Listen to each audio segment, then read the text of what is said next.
All right. Yeah, so as Bill mentioned, it's great to have Geoffrey Hinton here. I'll list your accomplishments briefly ahead of time, even though it feels No, kind of... go on, say I don't need any introduction. My first bullet point is it's trite to say he needs no introduction, so I'm going to give him an introduction. So we're done. Yeah. What's your first question? You sure? Yeah. All right. Okay, so I'm curious kind of about how your thinking has changed, just how Bill was mentioning a moment ago. I'm going to not as a call out, but just because I'm curious, I'm going to read some things that you said in 2018, partially because I feel like I hear people say these things a lot today, and now your tone on AI broadly and the potential risks from AI seems quite different. Some things that I found on the Wikipedia page, you said the phrase artificial general intelligence carries with it the implication that this sort of single robot is suddenly going to be smarter than you. I don't think it's going to be like that. I think more and more of the routine things we do are going to be replaced by AI systems.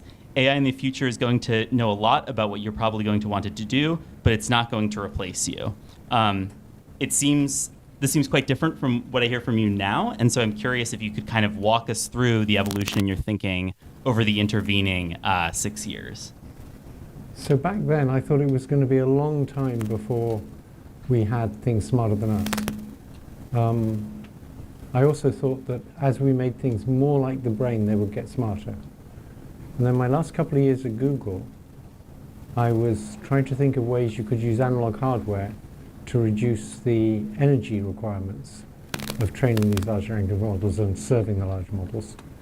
And it's kind of obvious that if you can use analog hardware and you have a learning algorithm that can make use of all the peculiar quirks of the analog circuitry, you can overcome a lot of the problems of analog. You don't have to make two different computers behave the same way. They just learn to make use of the hardware they've got. That makes them kind of mortal, so when that hardware dies, their weights are no good anymore. But it also means you can run at much lower power. So the classic example is if you want to multiply a vector of neural activities by a matrix of weights to get the input to the next layer, which is the sort of central operation, that's what takes most of the compute. Then if you make the neural activities be voltages, and you make the weights be conductances, the voltage times the conductance is the charge per unit time. Charges add themselves up, so you're done. You never had to turn activity into a 16-bit number and then do 16 squared bit operations to do the multiply. It's just very, very low power, very easy and quick. Now, for less linear things, it's harder to do them. But the question was, could you use analog hardware to have much lower energy? And as I thought more and more about that, various problems became clear. One was, we don't know how to learn in a system where you don't know how the system behaves. So if you don't know how the system behaves, you don't know the forward pass, so you can't do the backward pass. People have dreamt up ways around that, approximations, and the approximations work well for small things like MNIST, but nobody's ever made a sort of plausible version that doesn't use backprop for things of the size of ImageNet even, which is now a small thing. It used to be a huge thing. So that was one problem. The other problem was I sort of became aware of what the big advantages of digital computation are. So it costs a lot of energy, but you can have lots of different copies of the same model. And those different copies can go and look at different data, and they can all learn something from the different data they look at, and then they can share what they all learn by just averaging the gradient. And that's huge in terms of sharing information between different copies of the same model. If we could share information like that, 10,000 people would go out, they could study 10,000 different subjects, and they could average their weights as they went, and you'd be able to get 10,000 degrees all at once. It doesn't work like that. We can't communicate information very well at all, as I'm now demonstrating. I produce sentences. You figure out how to change your weights so you will produce the same sentences. That's called a university. And it doesn't work very well. It's very slow compared with sharing weights. So they have this huge advantage over us, and it's because of that that they know much more than us. So GPT-4, my estimate, it knows 1,000 to 10,000 times as much as any one person. It's a not very good expert at everything. they can do that partly because they can use backpropagation to get the gradient, and partly because they can share between many different copies of the same model. So I became convinced that actually it's just a better form of computation than what we've got. So they can, in just a few trillion connections, Ilya won't actually tell me the number, but it's got to be just a few trillion, they can get like thousands of times more knowledge than we have in 100 trillion connections. And they're solving a sort of different problem from us. Their problem is huge amounts of experience and not many connections, and backprop's very good at squeezing the information in. Our problem's the other way around. Very little experience and huge numbers of connections. We probably have a very different kind of learning algorithm. So I became convinced then that making things more like the brain, that sort of era is more or less over. Things are going to get smarter, not by making them more like the brain, but by just exploiting the path we're going in already that's now specific to digital intelligence. So I became convinced that these things are just better than us. The end. Can you say more? Just to follow up on that, I'm curious. What was the actual process that generated this insight that changed your thinking? Was it that you were talking with people? I know you mentioned the work you were doing at Google at the time. What was there like a eureka moment? It was realizing, it was looking hard at the advantages of analog and understanding the advantages of analog. In particular, this insight that now that we learn everything rather than program it, we made digital computers so they do exactly what we say, so that we could write the program. And different computers had to do exactly the right thing so you could program them. And we're not programming them anymore. I mean, there's the learning algorithm, but to get them to do specific things, we train them. And once you train them, you don't have to have them all work the same way, because they're going to learn to use the hardware they've got. And so there's a completely different path you could go along. And that's the biological path, where you make use of weird properties of your particular neurons, and your weight's of no use to me because my neurons are different and my connectivity is different. So that was very exciting, but then as I encountered the difficulties of how do you get that to learn and what is the learning algorithm, I began to realize the huge advantages of digital computation, even when you're learning, even when you're not programming it directly. And the advantage comes from being able to share, different models being able to share. So that led me to believe that these things were better. Now that happened at the same time as chatbots like Palm were coming along that could explain why a joke was funny. So it was originally, that was another big influence. I always had as a criterion, I have no justification for this, but my criterion for when these things get really smart is when they could explain why a joke was funny. That seemed to me a good measure. That was my Turing test. And Palm could do it. It couldn't actually make jokes. You may have noticed, even GPT-4 can't make jokes. GPT-4, because it generates a word at a time, you see. So if you ask it to tell a joke, it starts generating stuff that looks very like the beginning of a joke. It says a priest and an octopus went into a bar. Well, that's the beginning of a joke, right? And then it keeps on like that. And then it gets to the point where it needs the punchline. But like some of my friends, it doesn't think of the punchline before it tries to tell the joke. And that's a disaster. So then it has this incredibly wimpy punchline. But that's just because it generates one word at a time. It doesn't have to behave like that. So it's much better at saying why a joke's funny than telling a joke. Unless it's just remembering a joke it knows. But creating a joke, it's hard for it. Anyway, my criterion was, can it tell you why a joke's funny? And it could. So it was sort of those two things together. The ability of the chatbots, which was sort of reinforced by playing with GPT-4, and the fact that I finally understood what it is about digital that makes it so much better than analog, that made me sort of think that my view is probably these things are going to take over. Probably we're just a passing phase in the evolution of intelligence. And it's probably like it is with a dragonfly. Dragonflies are wonderful things. If you look at the larva of a dragonfly, it looks nothing like a dragonfly. It's this big bulky thing that lives underwater. And what happens is it gets a lot of energy from the environment, and then it turns into soup, and out of the soup you build a dragonfly. And we're the larva.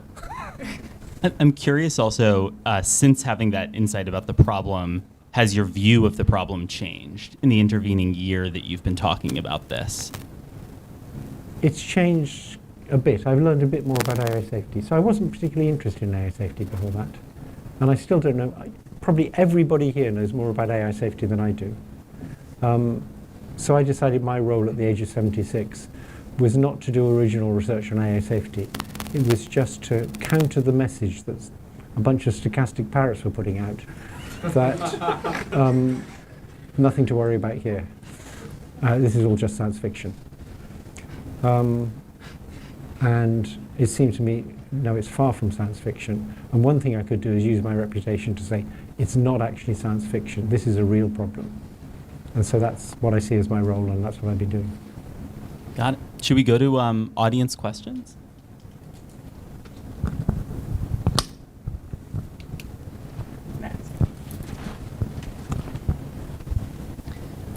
Hi.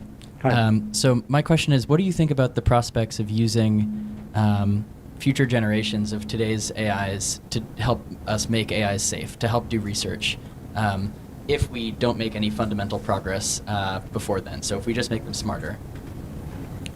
Yeah. What about training foxes to help you stop the foxes eating the chickens? That's what it feels like to me. Yeah. I mean, already when I want to know what the regulations on AI safety are, I ask GPT-4 and it tells me the regulations on AI safety, and there seems to be something a bit dangerous about that. So if they're the best tools we've got, that's what we're going to have to do. But there's obviously something suspicious about AI helping you regulate AI. Yeah. I mean, there's a general principle that if you want to regulate something, you don't want the police regulating the police. Yeah. So you mentioned having this insight that systems like ChatGPT can pool their knowledge with gradient updates, and so they're able to know much more than us despite having many fewer connections. Is that, like, to me and to some other people, that's in some ways like a hopeful update relative to where they started, because it means that you can have systems that are very, very knowledgeable but not very creative and sort of have to hew close to their, like, at a certain level of usefulness. So I'm curious what you think about that. Yeah. So it does mean we can have systems that are very, very knowledgeable. But you then sort of inferred from that that they would not be very creative. And what I mean by that is that, like, at the current moment, it seems like they outstrip us in knowledge more than they, and I would say don't outstrip us in our, like, most creative.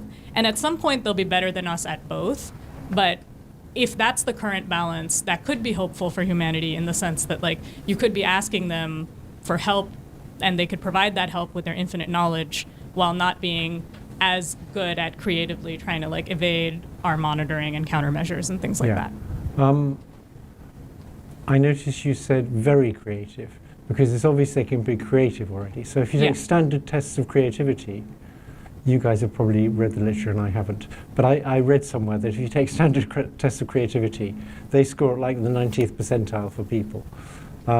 So they're already creative in that sense. They have mundane creativity. The question is, do they have the real creativity that's sort of the essence of humanity?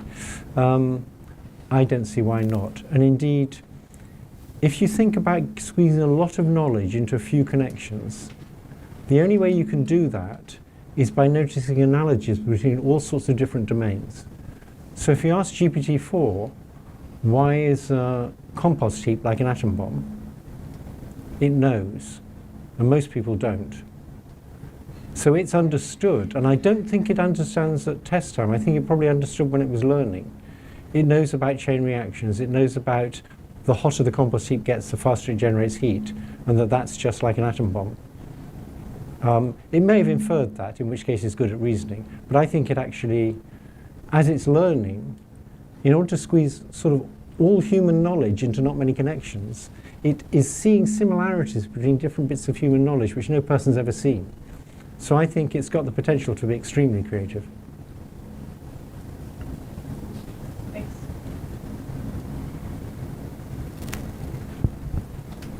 But I agree it's not there yet.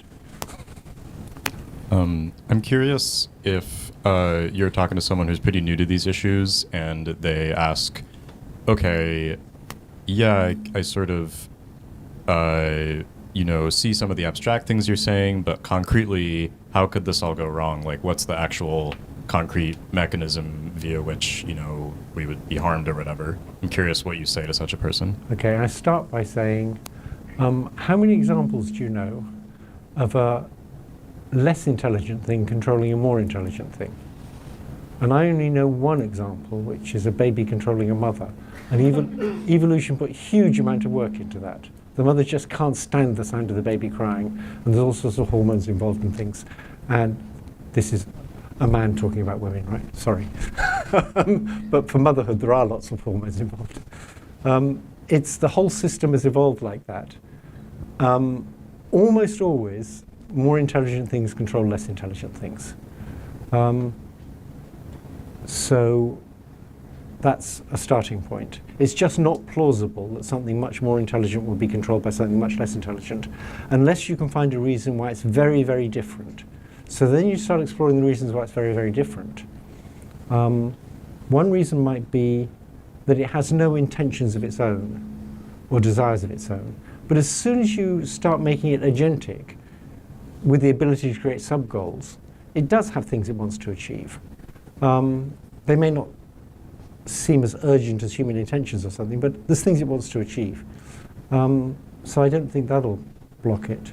Then the other thing that I think most people, not us lot, I think, but most people think that, well, we've got subjective experience. We're just different from machines. And they very strongly believe that we're just different from how a machine could ever be. And that's going to create a barrier. I don't believe, I think machines can have subjective experience too. I'll give you an example of a machine having subjective experience. Because once you've seen the example, you should just agree machines can have subjective experience. Take a multimodal chatbot and train it up and put an object, it's got a camera, it's got an arm. You put an object in front of it and you say point to the object and it points to the object, no problem. You then put a prism in front of its lens and you put an object in front of it and you say point to the object and it points to the object. And you say no, the object's not there. I put a prism in front of your lens, your perceptual system's lying to you, the object's actually straight in front of you. And the chatbot says, oh, I see. The prism bent the light rays, so the object's actually straight in front of me. But I had the subjective experience, it was over there. And I think it's then using subjective experience exactly the way we use it. So we have a model of how we use words, and then we have how we actually use them. So this goes back to kind of Oxford philosophy from a long time ago. And many of us have a false model of how the words we use work. We can use them just fine, but we don't actually know how they work. Like, what would you say to someone who is like, well, you had the baby and mother example, but the economy, has vast amounts of intelligence and it's still our tool, or some argument along those lines. So like, they would say, oh, it's like you're saying that it's a more intelligent system controlling, a less intelligent system controlling a more intelligent system. That's because you're misunderstanding that it's this like tool aggregated across human knowledge, like the stock market or something. What would you say? You mean the stock market is smarter than us? Yeah, you could imagine someone making some argument that it's like, I don't know. Well, that will fit in with it controlling us, wouldn't it? Yeah. I woke up this morning and I looked to see what my Google shares were doing. It controls me. So, That wasn't really yeah, this is related to the subjective experience thread. I'm curious how you think these problems will change as more people come to believe that AIs have subjective experiences or genuine desires, or otherwise deserve They'll more get a lot consideration. more scared. Because for most people and for the general public, they think there's this sort of hard line between there's machines and there's things with subjective experience like us. And these machines don't have they maybe mimic subjective experience. They can't really have it though. And that's because we have this model of what subjective experience is, that there's an inner theatre and it's these things in the inner theatre is what you really see. And that model's just junk. That model is as silly as God made the world. A quick follow-up. It seems plausible to me that people will be more scared, but also people will maybe be more compassionate or think that AIs deserve rights and things like that. Yes. So one thing I haven't talked about, because I don't think it's helpful, is to talk about the issue of AI rights. Also, I kind of eat animals.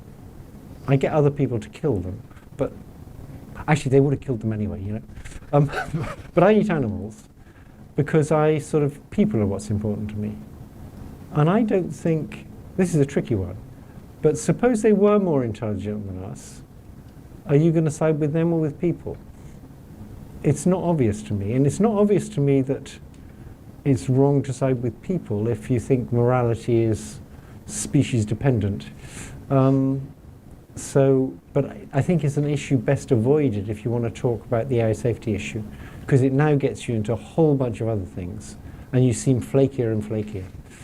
I'm curious what interventions for reducing risk from AI systems that you've been most interested in recently or found most compelling. I wish I could answer that. So for climate change, for example, stop burning carbon, or maybe capture a lot of carbon, but I think that's an oil company plot to distract you so that they can produce it. Stop burning carbon, and in the long run it'll be okay, it'll take a while. So there's very simple solutions there, and it's all a question of stopping people doing bad things, but we know how to fix it. Here we don't. I mean, the equivalent would be stop developing AI. I think that might be a rational decision for humanity to make at this point, but I think there's no chance they'll make that decision because of competition between countries and because it's got so many good uses. For atom bombs, there really weren't that many good uses. They were mainly for sort of blowing things up, although the United States tried as hard as it could. So in the 60s, they had a project on peaceful uses of nuclear bombs. And it was funded. They used them in Colorado for fracking. And it turns out you don't want to go to that bit of Colorado anymore. I know about this because the train goes quite close to it. There's no roads anywhere nearby, but the train goes quite close. And on the train from Chicago to San Francisco, there was once a tour guide who was making announcements on the loudspeaker. And she said, we're now sort of 30 miles west of the place where they use nuclear bombs for fracking. But that's about it for good uses of nuclear bombs. Maybe digging another canal or something, but AI is very different from that. Most of the uses are good uses. They're empowering people. They're, everybody can have their own lawyer now, and it doesn't cost much. I'm not sure that'll help the legal system, but for healthcare, everybody can have their own doctor quite soon. And that's very useful, particularly if you're old. So that's why they're not going to be stopped. So we can't, the one way I know to avoid the existential threat is to stop it. And I didn't sign the petition saying slow it down because I don't think there's any chance. Sorry.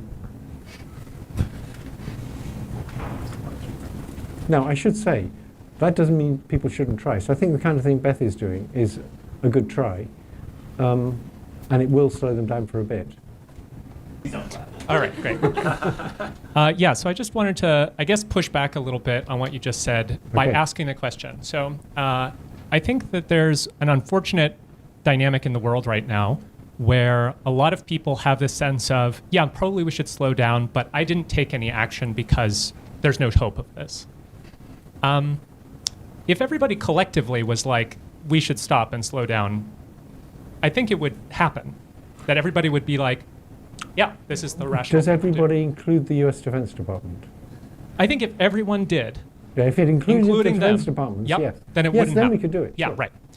I think Then it would be like freons in the sure, ozone yeah, layer, yeah. right. So my question is, do you feel like your stance that like this is going to happen and there's like no stopping it, so I'm not going to take any action, is like helping us like collectively decide to stop? Or is it like, in fact, you're not even interested in any sort of collective action? No, I am interested in, I think we should do anything we can to stop the existential threat and to mitigate all the other threats. I think we should do whatever we can. but I see myself as a scientist, not a politician.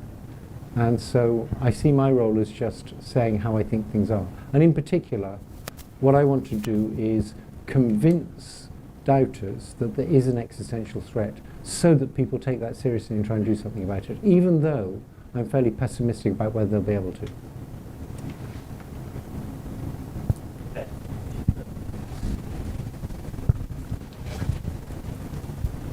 Yeah, on that note, I would be interested in what things in particular are you kind of up for doing that would be helpful for sort of convincing doubters and generally getting the word out? Like, I don't know if there's particular politicians it would be helpful to talk to you, for you to talk for, to get some particular legislation through, or media appearances, or advising or endorsing particular things. All of those things. Okay.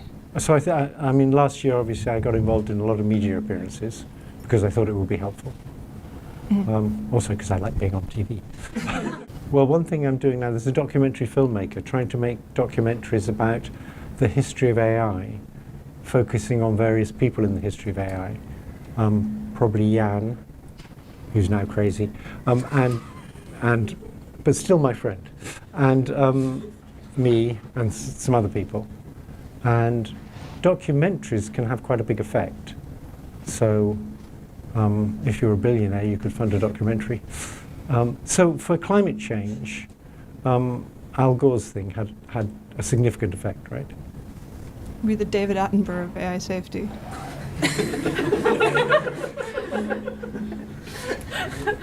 I'm not quite that old yet.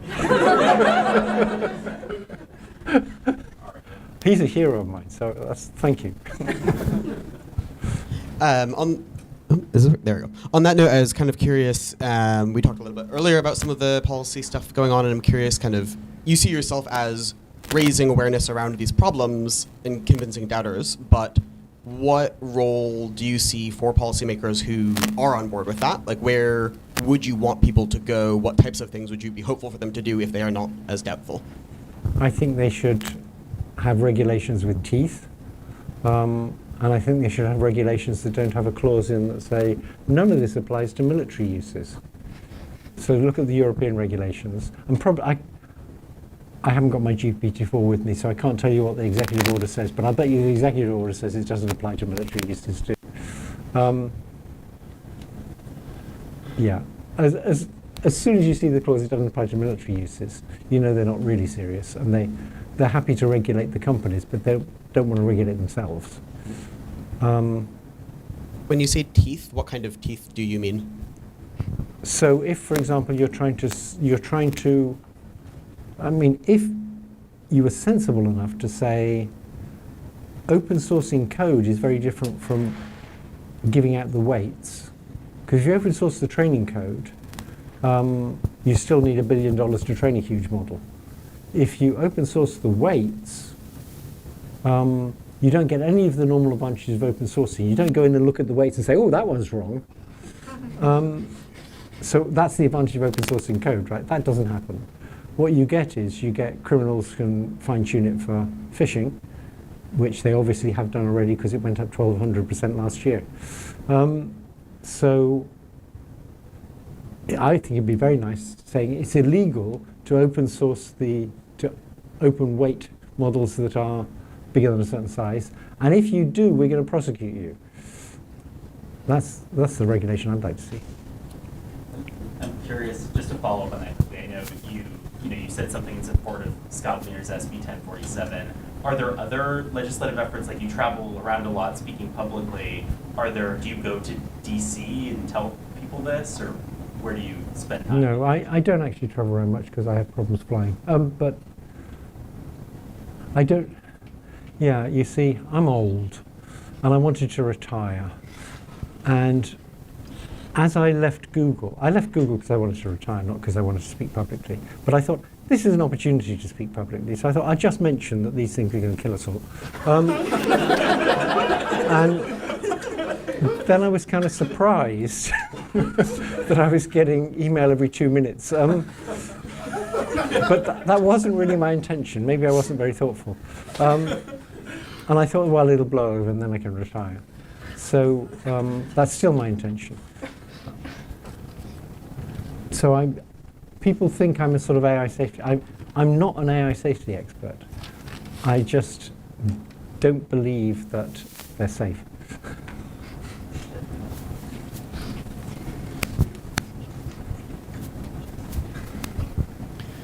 Yeah, curious what so you just said you're not an AI safety expert. You just said you're not an AI safety expert, but I mean, in some ways, I don't know that anyone is yet or something. What we need good answers to before to build systems that are smarter than us? Like how would you, if a government went to you and said, is it safe enough now? Have we actually solved the right things? Like what are those? Well, I think we need a lot more understanding of whether these things would be subject to evolution, for example. If you're going to get multiple different superintelligences, and if evolution kicks in, then I think we're really screwed. So if, for example, with the superintelligence, we know that the one that can control more data centers will be able to train faster, and will learn more and get smarter. And so if ever a superintelligence said, oh, I'd like it if there were more copies of me, even if it was just so it could get smarter, you're going to get evolution. The one that's more aggressive about getting more copies of itself will beat out the others. And so that would be very bad news. I'd like some kind of guarantee that evolution wasn't going to kick in. And then I'd like to know how you're going to prevent it. You're going to have to give it the ability to create sub-goals. So then the question is, how do you prevent it from saying, well, a very good sub-goal is to get more control, because then I can do all these things people want me to do, and I can do them better. I said this once to a vice president of the European Union, who specializes in extracting money from Google. Well, the money's just sitting there, right? And she said, yeah, well, why wouldn't they? We made such a mess of it. So, is there anything specific you could see that would make you feel like the problem is solved? Like, could you, I don't know, that's a broader question. yeah, there are things that will make me feel bits of the problem are solved. Any kind of proof that it won't do something. I'm very unoptimistic about getting a proof, though, because it's a neural net, and how it is after it's trained depends on the nature of the training data.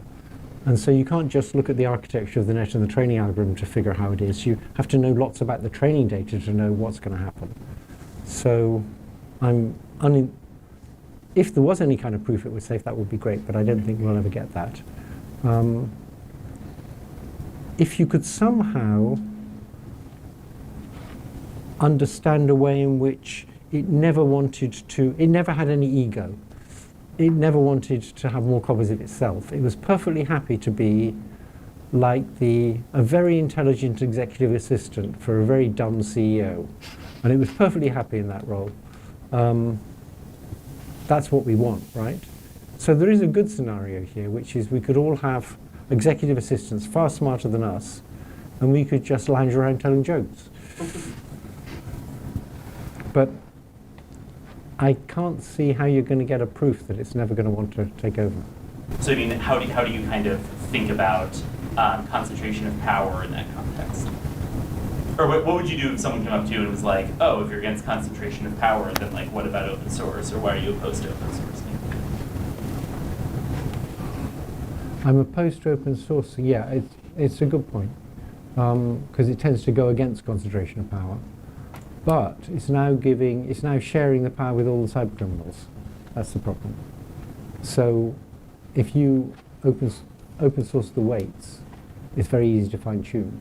That is, you can fine tune it for like $100,000 when it might have cost you $1 billion to train it in the first place. And so the cyber criminals can now do all sorts of things with it. So it's making it the biggest barrier at present to having a really dangerous thing is it takes a long time to train.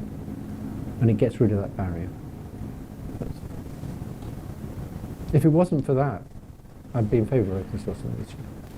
I'm curious about supposing that the trajectory of AI development continues roughly as it has been to date, and there are not huge shifts in the safety techniques that are applied. We do RLHF, we do some red teaming, and that we get systems that can then I'll just use as a benchmark that are then able to carry on the AI R&D work themselves from there. What's your probability that those systems will not in fact have our best interests at heart, or that P-Doom? You want my P-Doom? I think it's a sub-question. You might expect doom from other sources. I'm talking more about something like P misalignment.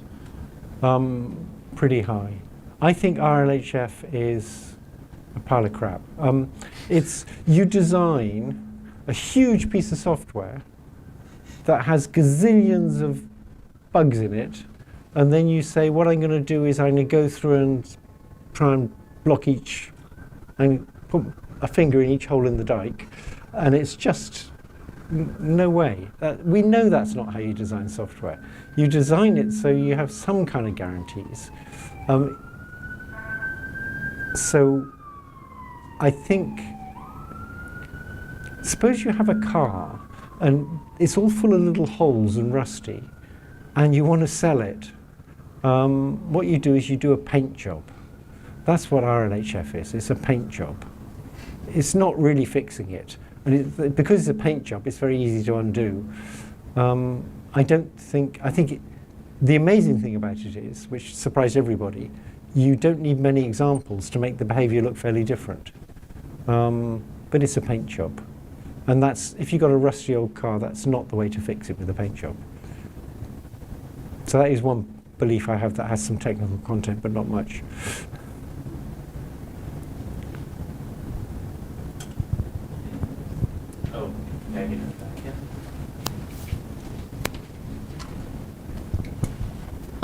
It seems like people can have quite different assessments of the risks presented by these AI systems.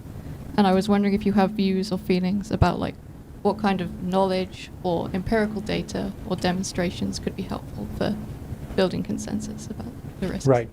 So I think the time... Oh, let me see if I can say the small bits of what you said that I heard. People have very different estimations of the risk, and what kind of empirical data could change that? Yep. Okay. So the first point is, there's some people like Jan who think it's about 0, and some people like Yukovsky who think it's about 99.999. Both those opinions seem to me to be completely insane. Just individually insane, but also insane because if there's a whole bunch of experts, unless you think you're just so much smarter than the others, if you think it's 0 and somebody else thinks it's 10%, you should at least think it's like 1%. You shouldn't, so is that. Let's get that out of the way.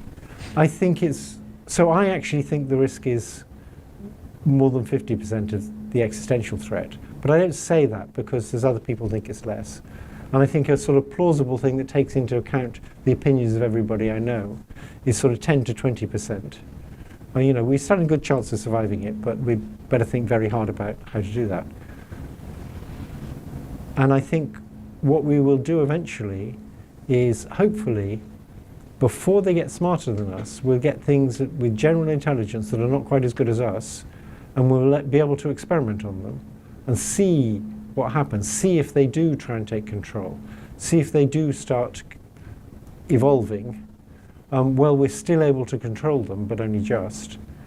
And that's going to be a very exciting time.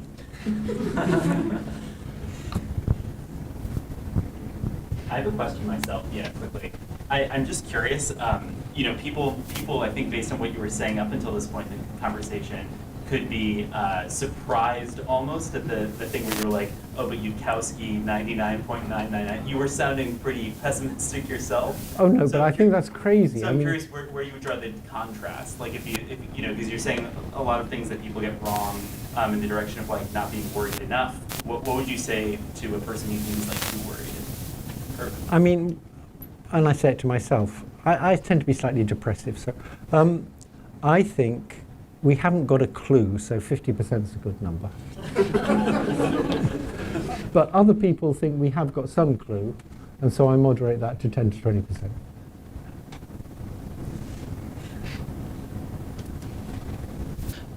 we build really powerful AIs that could take over if they wanted to. What's your guess? That was last year. Alrighty. What's your guess about the distribution of beliefs of people in that kind of reference class? Like, is this going to be the kind of problem where people are basically taking it appropriately seriously 2 years in advance, or no? You can just answer based Probably on the not present, I guess. seriously enough. I mean, but I think a lot of them are actually taking it seriously, but not seriously enough. I think you have to have a big disaster before they take it seriously. Will that happen? You can imagine some rogue AI trying to take over and bringing down the power grid and the water system and stuff, and actually not managing it. That would get them to take it seriously. All right. Well, with that, thank you so much for taking me.